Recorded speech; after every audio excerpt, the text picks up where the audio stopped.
to Charmed Life, a radio show discussing spirituality, magic, and the unconditional love of the universe. Thanks for tuning in.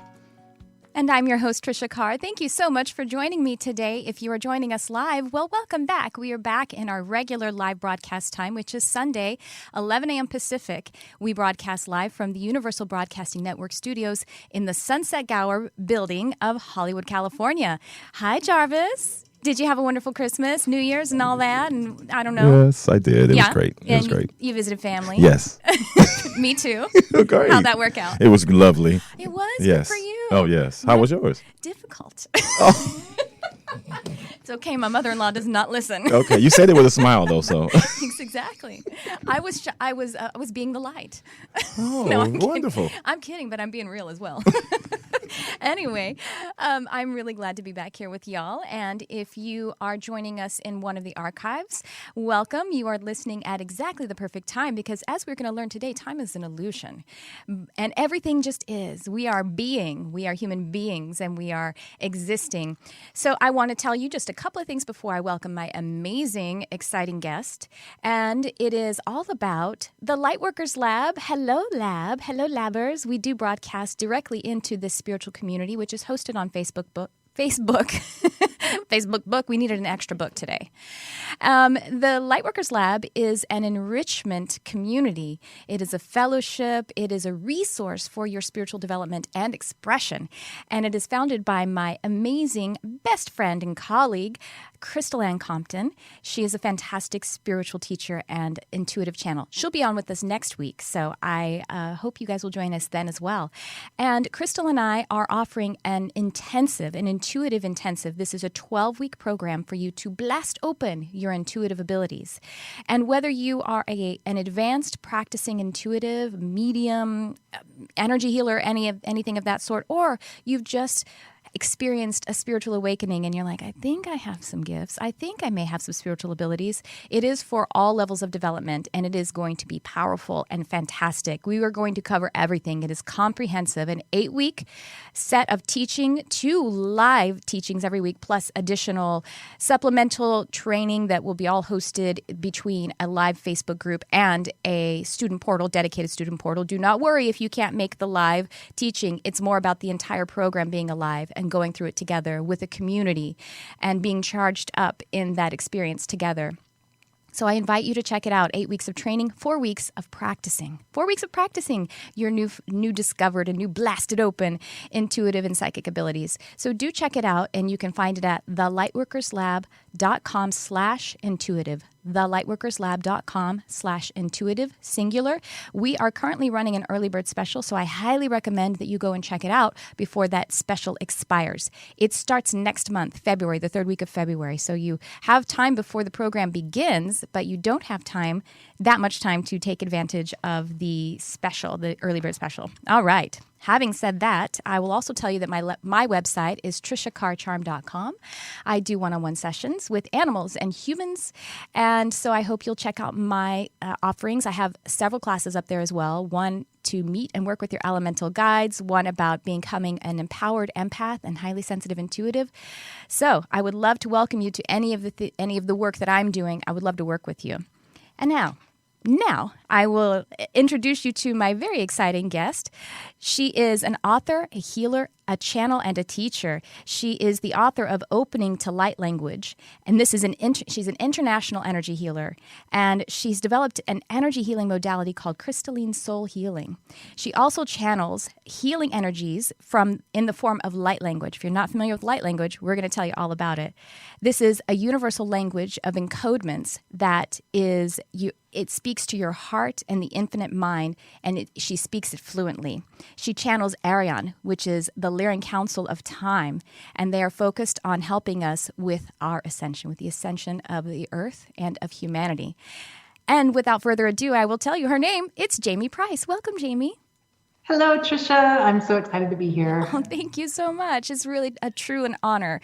I just love the passion and like the fluidity. I mean, we're talking about light language, so fluidity and fluency. By any chance, are you a water sign? I am a fire sign, but I have a water rising. Oh, okay. Well, that makes sense. Fire sign makes sense too because you're so passionate, and it is a very passionate modality that you practice. Yes. Well, would you like to explain to folks? Actually, no, my first question for you is just, do you want to share with us your journey and the work that you're doing? And of course, get us into light language if you can. Yes, yes. So I was not a psychic child, and I love that there's so many different ways that we all open up. And because my opening happened later in life, it's nice to know that it can happen at any time. And one of the things that started happening to me was after my psychic senses had opened for a while, I started getting messages from my guides of how to do energy healing. And I didn't even realize that's what they were doing at the time, but that's what they first started teaching me. Eventually, I started working on friends and family and then clients. And about that time, I had an axiotonal alignment, and that's when the light language started opening up. So it was over a decade ago from now, but it just started coming through my hands and then eventually through my mouth. And that was in the early 2000s. And through that journey, I really had to find my courage to let out something that I felt was so beautiful, but so weird. Let's be realistic. So I was really scared that I was going to have to give up normal life. Yeah. And of course, what I discovered is a new normal. I love it. Light language is just a form, it's a unique form of channeling where you are channeling universal languages. So they may be from certain galactic races or elemental races or angelic races or other human time frames like ancient human races or future human races. And you are accessing something that's very natural to us, but these encodements are a higher frequency communication form. And our body is meant to do this. We are all channels. And so ultimately it's just a matter of tapping into the frequency of light language. And as you do that, you are bringing through that higher frequency, which is always love. And you're facilitating healing, expansion, understanding. It's a really profound experience and something I resisted some in the beginning only because of the weirdness, but the amazing love that I was feeling always kept me moving forward with it. I love that. What a beautiful story. And I heard something similar to what you shared. You started with, you said, I wasn't a psychic child. I recently, Penny Pierce, who is an author, she's amazing. She was on my show about a year ago, and I recently had a reading with her. Highly recommend that, anyone. She still does one-on-one sessions, as much as she is influential, I would say as an author and everything, she does one-on-one sessions. But she mentioned that as well. I've heard her mention, I was not a psychic child. It's actually in her recent book. She's like, I was not a psychic child. I had a normal childhood. And so basically, I think that's a wonderful testament to everyone. This is natural for us, which is what I'm always working with people on. You aren't becoming different. You're becoming more yourself, and you're becoming more natural. And I work very much with the earth. And actually, I just ended my Meet Your Elemental Guides class. And the benediction at the end that I gave was be wild and be weird and ridiculous. If that's what, be natural, though. Be the natural you. Yes, it's becoming the new normal. Yes. And these times that we're in, this time of ascension, the core of what ascension is all about is becoming more conscious of the subtle realms. Yes. And that's all intuitive senses are, is your intuitive communication flow. Yeah. And so it's very natural that people are opening up to this because it's natural for us. And this biomechanism is made for amazing things. They say we've used 10% of our brain or something. Well, ultimately, that's really just what they can track. But we are using so much more because we're communicating on so subtle levels constantly. Not to mention the fact that we have neurites, we have other brain functions in our heart and our gut. We have, beside just the actual physical brain instrument, there's so much more. Our entire body and then of course our subtle bodies are. The gifts that we have, they are our instrument. I love that.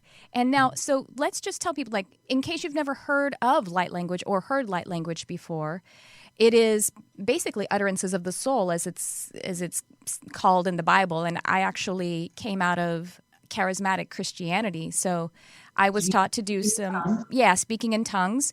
And when I actually, it had become very dogmatic, the people who were teaching me to do it. And so it seemed, sometimes I would have some really genuine, flowing, profound feelings. And then other times it was because I was following someone's dogma. And I was like, well, just seems weird or not, it just seemed unnecessary. So I love the idea. Before I even found you, Jamye, I had asked a colleague, I said, what do you think about speaking in tongues? Because she also came from the church. And she said, yeah, I think that that's something that we can do genuinely, but we have to kind of separate ourselves from the dogmatic expression of it or the feelings of being weird, those fears. So it is basically how, I don't know if we should do a transmission or is there any other way that we can lead folks into to explain what light language is, or people liken it to angelic language as well. Besides, any other races that it could be. Absolutely, it could be angelic, it could be galactic, it could be elemental, it could be more human connected. Ultimately, that's why I ended up writing the book, because I was teaching people to do light language, and I found there was so much that, because the class is experiential, there was so much that I wanted to talk about it that I ended up writing the book, because it really indicates, it's not necessary for ascension, but it really indicates how we are transforming. It's a very obvious part of it. And when you tie it into quantum mechanics, quantum physics, our psychic senses, there's so much depth of knowledge there of what it is. But ultimately, all you're doing is a unique form of channeling or a unique form of connection where you're allowing information flow in the form of light and sound to come through you and anchor here on Earth. Yes. And we have semblance of this in our other forms of communication. Even body language, to cross your arms, it says a lot, but that actual words that you're saying, that's only a little part of what's coming out of your mouth, what the whole communication is. Absolutely. And that's how light language is. It's a vast amount of information in a very short time frame, because we're using more of that, the brain, the subtle bodies, the intuitive communication flow. So it's really exciting because it indicates with so many people opening up to it and becoming interested in it, and it's stepping outside of that the box of religion, which actually fostered it. That's not better than, because inside that box or outside of that box, it could become dogmatic, but it was a really lovely thing that they kept alive, and now we're starting to blend it. Scientific understanding that we have, which is why we call it light language, because light is quantum, and that's the same functionality with that communication. There's vast amounts of information in that flow. So what you resonate with is what's going to come through you or what you'll be drawn to. So you might feel more drawn to angelic languages or more drawn to galactic languages. So it's interesting to watch those things of what you're feeling and what you're sensing, because Ascension is all about your own empowerment and your own discernment.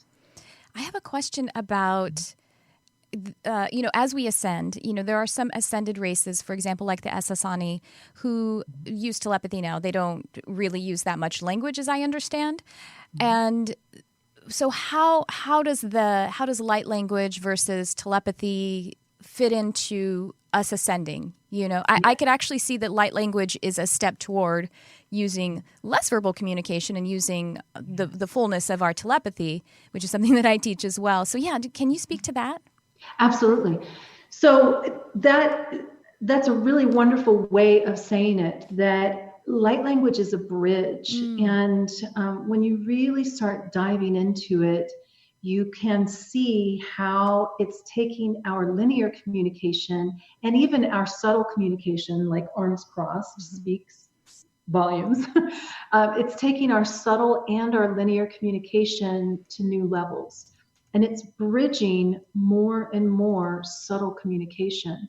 So telepathy is another example of that, where you can linearly communicate thought to thought. Or there's a broader version of that where you communicate energetically, but there's a bigger download of information. And so even that has its nuances of linear and nonlinear. And that's what we're blending that's so exciting right now, is from this very linear focus. The nonlinear was always there. We've always had the subtle bodies. We've always had the intuitive capabilities. Now they're becoming more conscious and more available. So we bridge that linear and nonlinear by taking steps. In my book, there's like one sentence that says, we could go very broad and actually say everything is light language, because light is information and language is communication. So ultimately, it all falls into that. But if you just go there, then you don't understand it from this human physical standpoint. You build on those understandings and the experiences, and then it becomes something tangible, and you keep expanding from there. That's great. Well, I've wondered, as we look to ascended races that are connecting with us to help us with our ascension, and there are things like they don't speak, or maybe they primarily use telepathy, and they don't eat, and it's kind of like, well, but I like those things a little bit. I just want to add. I want to add to it. So I imagine light language, even if we evolved past relying upon spoken language and being a bit more like animals, they're mostly telepathic. They primarily use telepathy, but they still use vocalizations as well. A lot of them, not necessarily all of them. But light language could be something that is, I guess it's like a dance or a song that we could be sharing. That sounds really wonderful. Well, let's talk about about Arion, the Lyran Council of Time, whom you channel. And Arion is the name is the name of the collection, right? It's not the name of an individual. Arion is their name, and they actually came up with that name. When they first came to me, they said, we're the Lyran Council of Time, and we'd like you to channel us directly. Nice. Because I'd been working with them for a long time. And I was like, okay, I'd already worked with them, and I noticed they were starting to form a name. And even one of my friends that knew nothing about it said, I see this energy in your fields, and I feel like they're wanting to communicate and creating a name. So Arion represents, when they finally completed the name and they showed it to me, the AR represents air, because their main focus to help us with is bridging the subtle bridge that they call it, our thoughts and our emotions, with our physical experience. So how do we use our biomechanism that's already here and expand that so that we are flowing well with ascension? And then of course, Eon, it's kind of a no-brainer time. Yeah. The interesting thing was they said, now spell it backwards. And when you spell it backwards, it spells no era, timeless. Yeah. Wow. Like, oh my God, that's cool. You are the Lyran Council of Time. Love it. That's awesome. Their focus, and I say they are relentless about it, is how to help us shift our perceptions and shift our understanding. So they begin every channeling with talking about the power of our awareness. That is ultimately the key to what we're learning with Ascension, is the power of our subtle communication and how we can shift things with a look or a smile or compassion. But there's so many applications to that. How do we shift our thoughts about ourselves? How do we shift our thoughts about our problems, the challenges that we want to overcome? Because the progress that we're going through, it is all about either love leads or fear continues to lead. And when the light workers become empowered, those that are, I term a light worker as someone who is consciously working on their self-empowerment or consciously working on improvement for themselves and ultimately the life. Everyone else. And there's so many people that are light workers that aren't consciously doing it with that label, but they're still doing it. Sure. So when we start consciously really using that power of love that's within us, that's when things really start to change. And so they relentlessly help us shift perspective and shift emotions and work with us to really become empowered from within, because ultimately Ascension is an inner job. Right. Beautiful. Now, can the Lyran Council of Time, Ariane, are they physical, or are they? What density are they? Are they physical still? They are non-physical, and they are actually a range of densities. But their main density is fifth density. Okay. And so they are no longer in physical form, and there is variations of how they connect so that they are transducing the information down into our understanding. That just reminded me exactly what I do with animal communication and nature communication.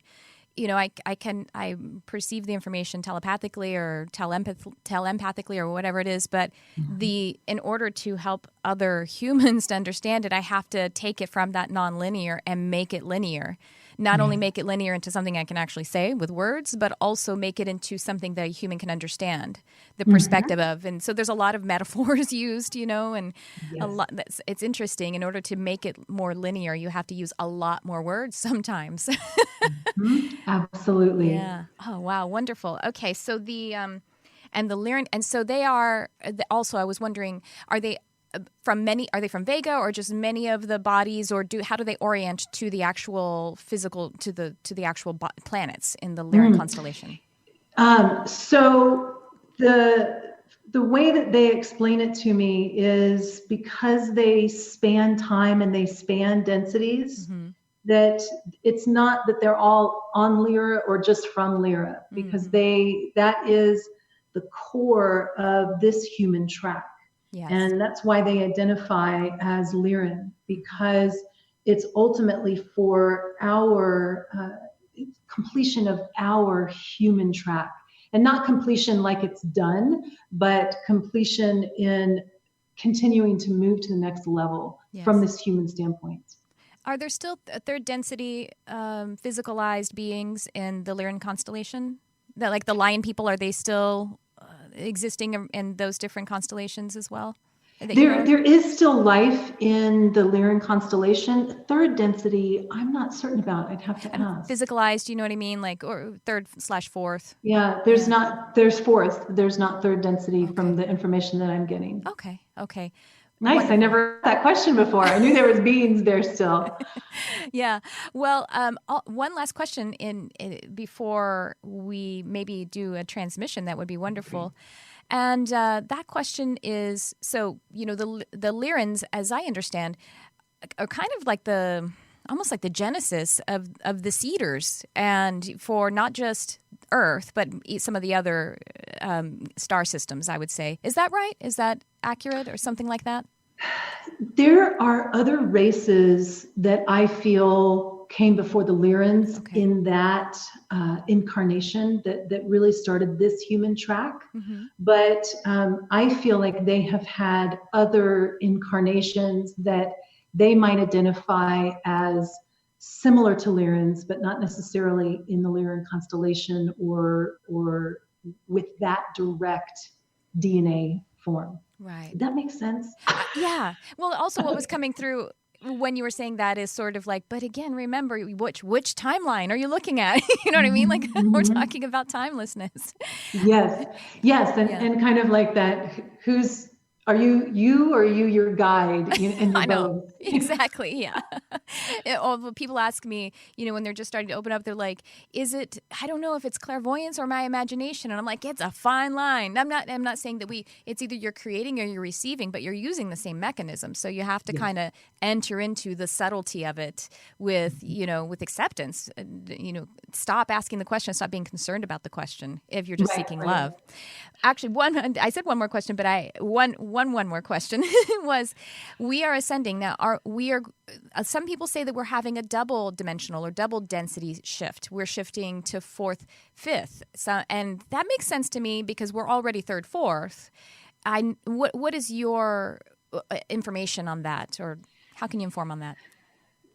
My information on that is it could be semantics with someone as Sure. well. Yeah. But my information on that is moving to fourth density has a span within it that someone else may categorize as fifth density or fifth dimensional or sixth dimensional.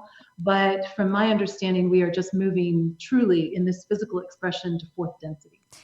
And the way I teach density is that it's a continuum, just like a color spectrum. So there's a point on the continuum where indigo and purple are really bleeding one to the other, and Exactly. it's just what you call it then. Yes. All right. Well, would you like to share a transmission? Is that yes? Let's do some light language. Okay, and wonderful. So I'd like to prep everyone just a little bit. First of all, your higher self is always activating the encodements for you. I'm not doing something to you. I'm not deciding what you're going to release or activate.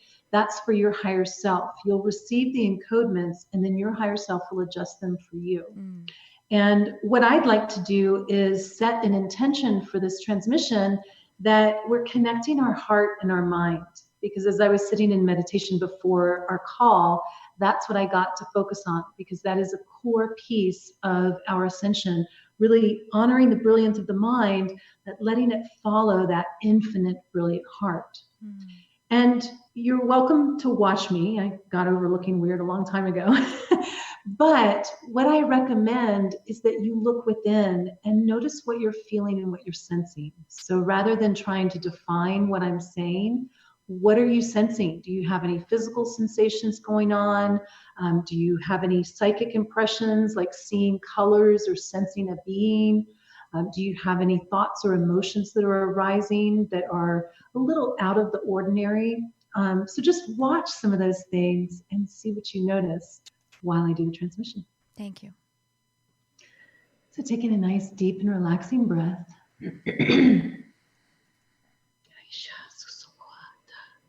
Sanosh taruka sektarmat iru ail neshtua. Sanjura sektirumat ila stayerot neka a wa uramat inem. Ben jura saktir at eder stelle et surma ondariat inim sukua. Jon zarokat iruma anduret. Den surastari karuet il ma hisusum. Jan et ni karukaria maktaler iena. San jura sayik tarumak ikua. Zanjarum hil na udet em.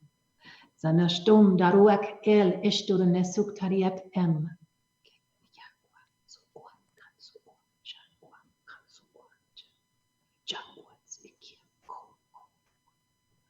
No matieru ua. Henjura saktier at ilele ster makia suk. Henjerus et nima hierut eu. Tam or mayak taru. Kan zeresterer klel im surkumat. Janes eret eru hatiel nim. Wet usuku. Hatsuku asuku aku. Uenestura sukua. Handos igneum. Den esur nektiru Jerus iktiru ut lel hinestur sekirum.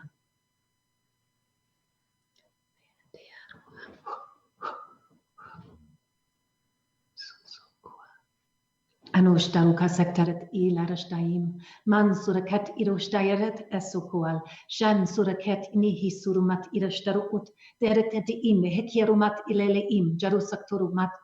And deret ni ruka wa anna. Yusukua, Shansukua, Hind Ur, Mahi, Jensukur, it Nihi, Ye, you.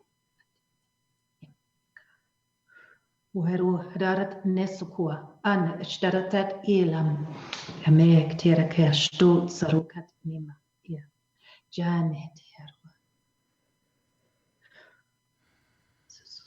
Ashurkots ut serumakieru at iratail, Jan Saraknet erohat nemasukuam et susum deru.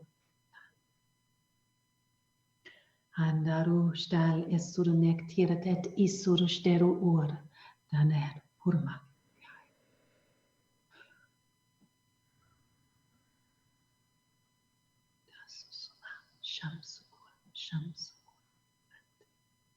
Janis aton nem kurmat il. Der ustaro hud.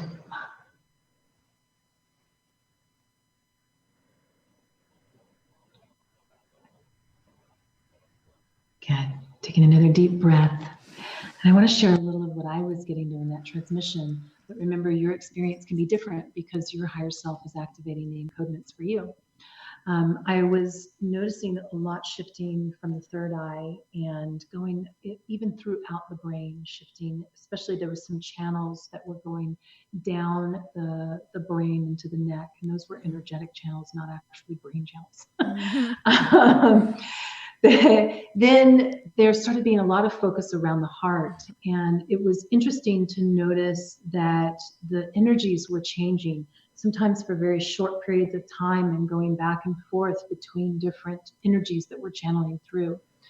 There was a time during towards maybe the last quarter where I was noticing there was it had an ancient earth feel, but a galactic feel to me. And this felt very Syrian. And they were helping us to clear and amplify the heart energy, because that energy is what helps us connect and really have that courage to flow with that foundation of love. So that was really nice, feeling that supportive flow. Oh, it was beautiful. It's interesting. I actually felt it sort of in the opposite order that you. It started in my heart, and then it went up to throat, and then it went up to like third eye, and high and up in the head and the brain. And I got a little dizzy at the end. Yeah, which is, that happens sometimes when I'm channeling. Sometimes when I'm channeling, I'll find myself like holding my third eye. Like, hold on to it. That was beautiful. Thank you so much for that. That was wonderful. Jarvis, do we have a call? Would it be all right with you, Jamye, if we took a call? Great. Thank you again. Lovely. Hi, you're on the air. Who's this? Hello, you're on the air. Hello. Yeah. Hi, how are you? Who is this?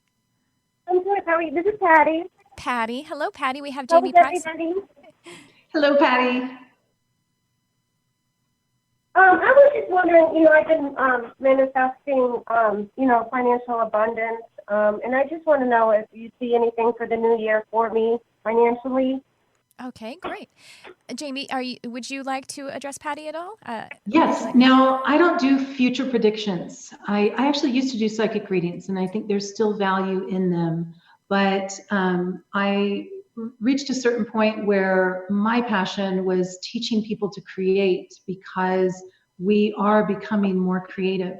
So I will address it from that standpoint. And this will, I'm sure, apply to many, because being able to support ourselves financially is so important in this physical realm. And when you can do that and feel that love flowing with how you're creating your abundance and how you're enjoying and sharing your abundance, makes a huge difference in life. So first I want to start broadly, and then I'm going to get into you specifically, Patty. 2018, Ariane, the Lyran Council of Time, is calling the year of amplification. And what they mean by that is we are moving into a quickening of energy, or if you were to imagine a spiral where it's wide and slower at the top, and then it starts to get faster and faster towards the bottom. We are in that quickening of energy as that spiral spins. And so what that creates is a coherence or strengthening of strong bonds, or we could call that love, because that's a strong bond. And it creates a releasing of the fear or the weak bonds. So it's going to be very important in 2018 to really focus inward on your love and your empowerment. And doesn't mean you have to only think positive thoughts. It means you have to be very authentic, because that spiral naturally releases that which is a weak bond and naturally strengthens love or the strong bonds. So, Patty, one of the things that is going to be very important for you is finding soft ways that you feel supported and loved. And I'm being shown animals are very important for you to help feel Yes. that love and that relief, because you would have a tendency to worry. And so animals really help disperse that energy for you and give you that focus. Now, I want to talk to you about your strength, because your strength is somewhat tied into where the tendency to worry is. You have a strength with being able to focus and create things. And you also are very good at gathering people to help you create your vision or help create a vision, even if it's someone else's. So when you are relaxing in and feeling some of that relief, that's when it gets easier for that massive inspiration to come through you. And worry less about the how and learn to watch the synchronicities from your inspiration. And the way you're going to notice that is either an excitement in your stomach or your heart. It's like the giddy feeling of butterflies. Questions? Mm-hmm. No. That's perfect. Especially that's where I get my love, like from animals. I would love to be able to own a rescue center. I spend so much time worrying about other people and doing things for other people. It's like, I put myself last. And there's just this medical thing that I want to get done, a procedure for me, and I just really need the money, obviously to do it. It'll make me feel better. So, but yeah. So use some of that energy to release the worry, which is especially hard when there's physical things and financial things that are going on. But as you release the worry, that opens you up to the inspiration, and then things start falling into place rather easily. And also look how you can blend those two passions, the passion of animals and rescuing the animals, but also rescuing people, and how those two work together for the animals to help support people. That's beautiful. Okay. Yeah.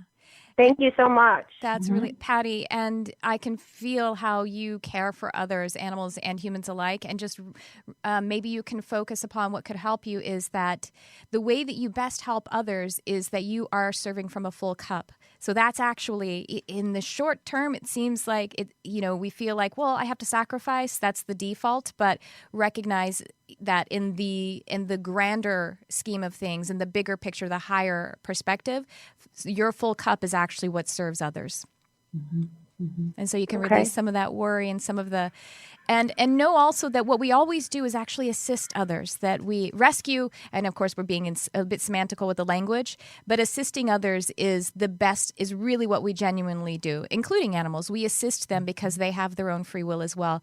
And so we know that we're always partnering with someone to raise their light, and we're setting space together. Just a way to shift you into your own empowerment, if those words can help you.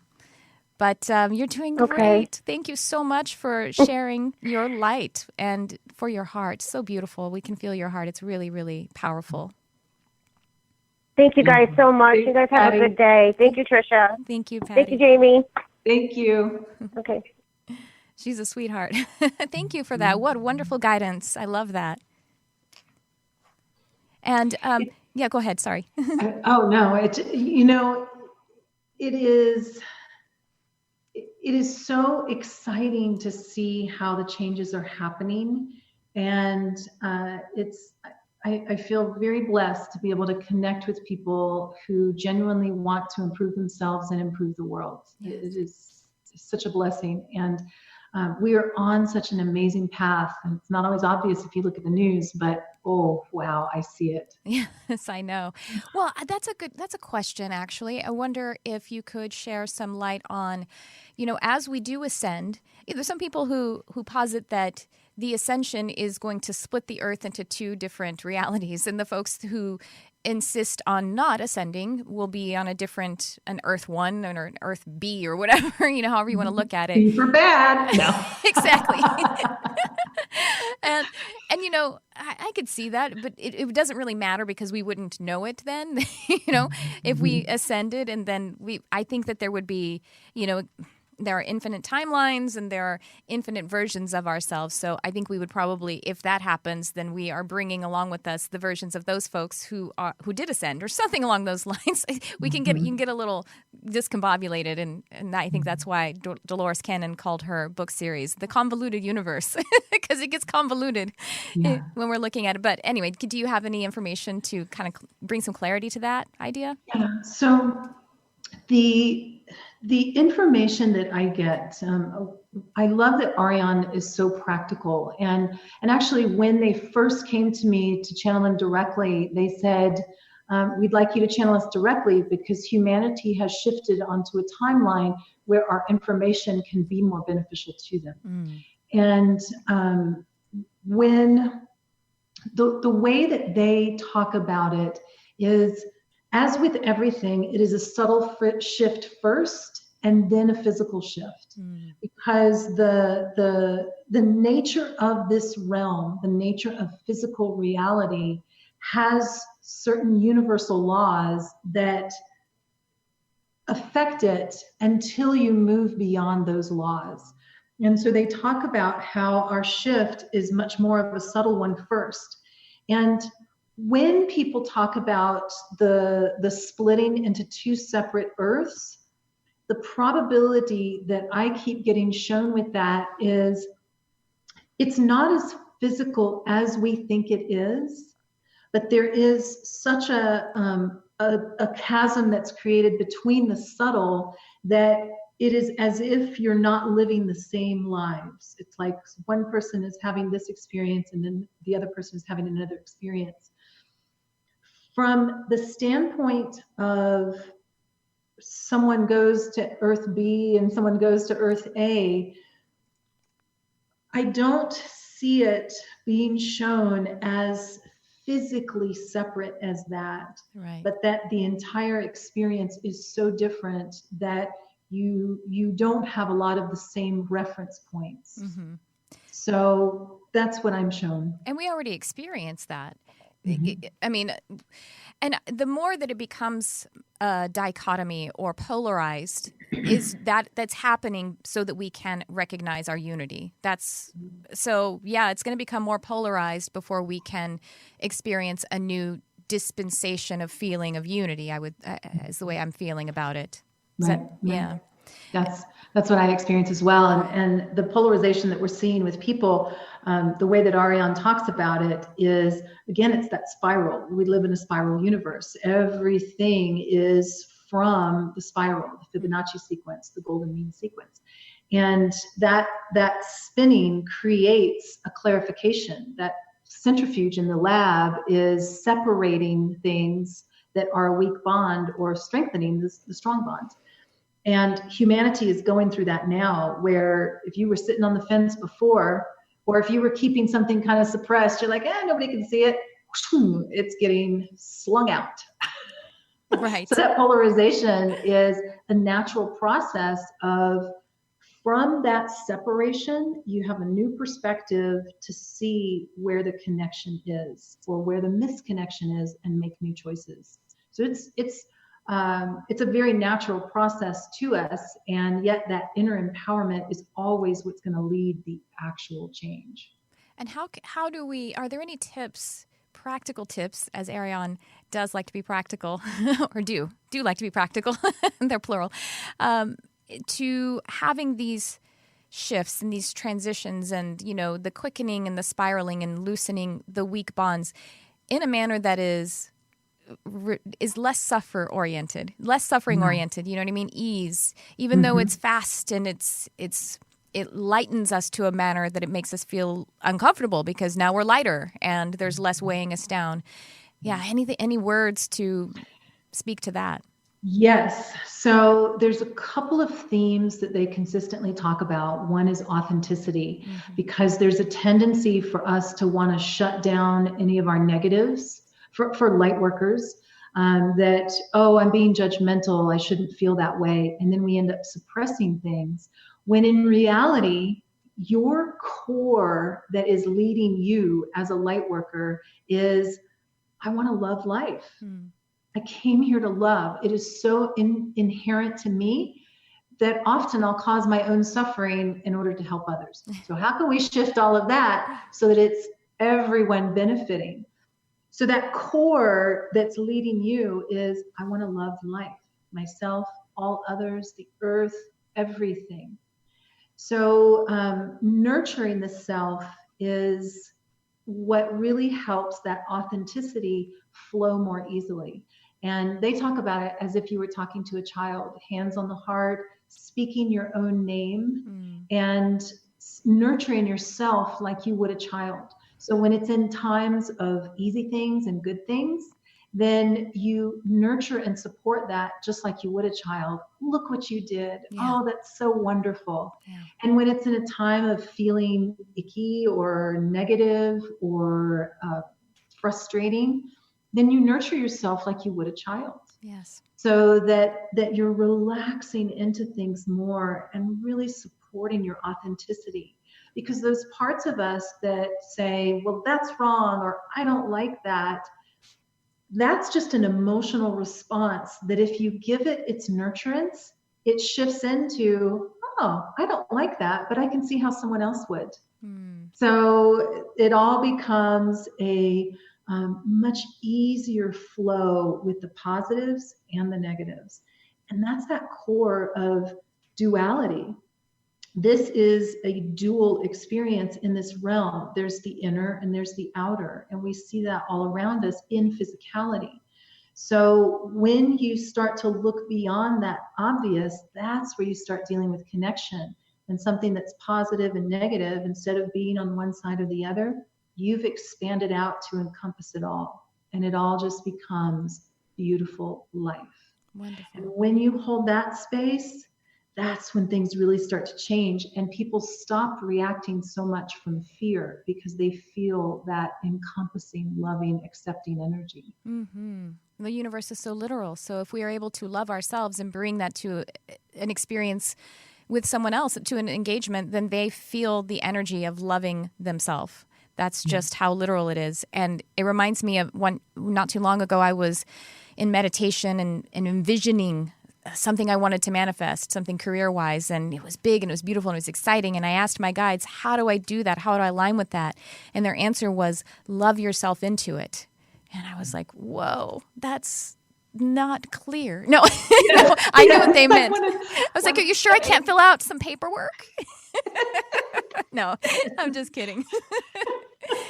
So true.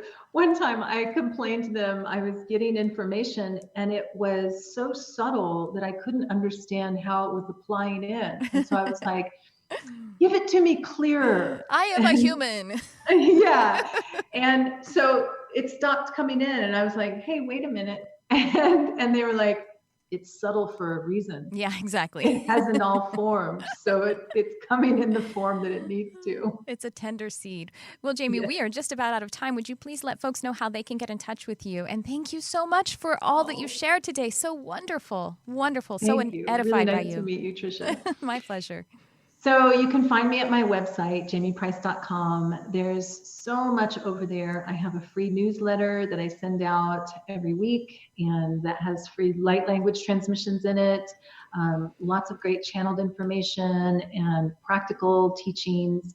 I have a subscription program where you can join my online classes, either individually or join the subscription. Private sessions, books, there's all kinds of stuff over there. And a YouTube channel as well. I have a YouTube channel as well, yes. Yes. Well, thank you again for being here with us today, Jamye Price. It was such an honor. And thank you, Ariane, as well, for counseling us. And we will see you next week. You can find us on any podcast outlet by searching Charmed Life with Tricia Carr or my website, triciacarrcharm.com. Thanks for tuning in. I love you, whoever you are.